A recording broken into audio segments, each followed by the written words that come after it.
अस्सलाम वालेकुम। आज के सेशन में हम बात करेंगे कैल्शियम के बारे में। कैल्शियम क्या है, बॉडी में उसकी कितनी ज़रूरत होती है, प्रेग्नेंट पेशेंट्स को कितनी ज़रूरत है, कितना कैल्शियम लेना चाहिए और जो लैक्टेटिंग मदर्स हैं उनको कितने कैल्शियम की ज़रूरत होती है। कैल्शियम बॉडी का एक बहुत ही इम्पॉर्टेंट मिनरल है जो कि बोन्स का बेसिक पार्ट है। बोन के स्ट्रक्चर के अंदर जो कोलेजन होता है या जो कोलॉइड मटेरियल होता है उसके साथ कैल्शियम मिलकर बोन्स को ताकत या हड्डियों की ताकत का बायस बनता है। ह्यूमन बॉडी की जो बोन्स हैं उनको कैल्शियम का बेसिक रेजर्वायर समझा जाता है। यही वजह है कि अगर जिस्म में कैल्शियम की कमी हो, मींस अगर किसी भी खातून की या किसी भी इंसान की खुराक के अंदर कैल्शियम कम है तो बोन्स के अंदर जो कैल्शियम डिपॉजिट हुआ होता है, जो स्टोर हुआ होता है, उसको निकाल लिया जाता है और बॉडी के डिफरेंट फंक्शंस के लिए यूज़ किया जाता है। अब आपके जहन में सवाल आया होगा कि कैल्शियम कौन से ऐसे फंक्शंस हैं जिनके लिए ज़रूरी है। कैल्शियम ना सिर्फ मसल्स यानी पट्ठों की नॉर्मल फंक्शनिंग के लिए ज़रूरी है बल्कि बॉडी के जितने भी हार्मोन्स हैं उन हार्मोन्स को प्रोसेस करने में यानी उनकी फॉर्मेशन में और उनके रिलीज में कैल्शियम का एक बहुत इंपॉर्टेंट रोल है।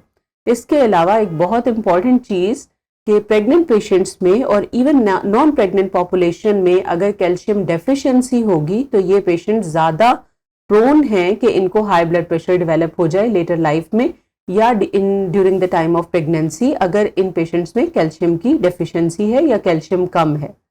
अभी हम बात करेंगे कि वो कौन सी ऐसी डाइट्स हैं जो कि अगर आप डेली बेसिस पे लें या अपनी डाइट में रेगुलर बुनियादों पे उनको इंक्लूड कर लें तो आप कैल्शियम डेफिशिएंसी से बच सकते हैं। जनरली जो कॉन्सेप्ट है कि मिल्क के अंदर या दूध के अंदर सबसे हाईएस्ट अमाउंट ऑफ कैल्शियम पाया जाता है, ये बिल्कुल सही है और ये बात बिल्कुल सच है फॉर ऑर्गेनिक मिल्क।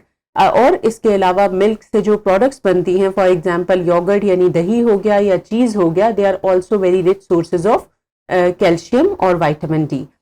इसके अलावा eggs are the richest source as well, means कि अगर आप दूध इस्तेमाल करें अपनी खुराक में, अगर आपकी खुराक में अंडा शामिल है, अगर आपकी खुराक में दही शामिल है या कुछ स्पेसिफिक वेजिटेबल्स या फ्रूट्स हैं या कुछ पल्सेस यानी दालें हैं जो कि आपकी खुराक में एडिक्वेट अमाउंट में शामिल हैं तो उनसे कैल्शियम डेफिशिएंसी से बचा जा सकता है। यहाँ पे एक बहुत इंपॉर्टेंट बात आपको बतानी ज़रूरी है कि इन सारी खुराक के ज़रिए जो कैल्शियम हासिल होता है वो सारे का सारा बॉडी एब्जॉर्ब नहीं कर पाती, कुछ कैल्शियम ज़ाया हो जाता है और बहुत लिमिटेड अमाउंट है जो कि एब्जॉर्ब हो जाती है। ये कैल्शियम जो बॉडी में एब्जॉर्ब होती है, इसके एब्जॉर्प्शन में विटामिन डी और इस कैल्शियम को इस्तेमाल करने में विटामिन डी का एक बहुत इंपॉर्टेंट रोल है। यही वजह है कि जब हम अपने पेशेंट्स को कैल्शियम सप्लीमेंटेशन देते हैं तो साथ में विटामिन डी ज़रूर एडवाइस करते हैं।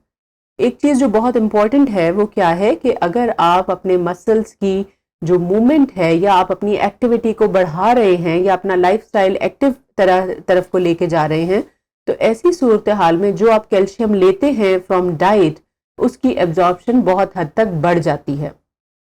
अगर कैल्शियम डेफिशिएंसी हो गई है किसी खातून को और इसी दौरान वो खातून प्रेग्नेंट हो गई हैं तो क्या होगा?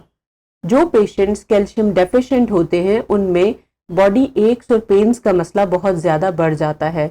नॉर्मली पेशेंट हमारे पास कंप्लेन करते हैं कि हमें बहुत ज़्यादा फटीग है, बहुत ज़्यादा मसल वीकनेस है, हमें हर वक्त जिस्म में दर्दें महसूस होती हैं और सेकंड और थर्ड ट्राइमेस्टर ऑफ प्रेगनेंसी में टांगों के पट्टे खिंच जाते हैं। रात के वक्त बहुत ज़्यादा ये चीज़ रिपोर्ट होती है जिसे हम painful leg spasm, leg muscle spasm कहते हैं और ये चीज़ शो करती है कि ये पेशेंट कैल्शियम डेफिशिएंट है। अब आप खुद इमेजिन करें कि अगर एक खातून जो कि खुद ही कैल्शियम डेफिशिएंट है तो उसका बच्चा जो उसके थ्रू अपनी माँ से सारा का सारा न्यूट्रिएंट एक्सट्रैक्ट कर रहा है वो किस कदर डेफिशिएंट होगा।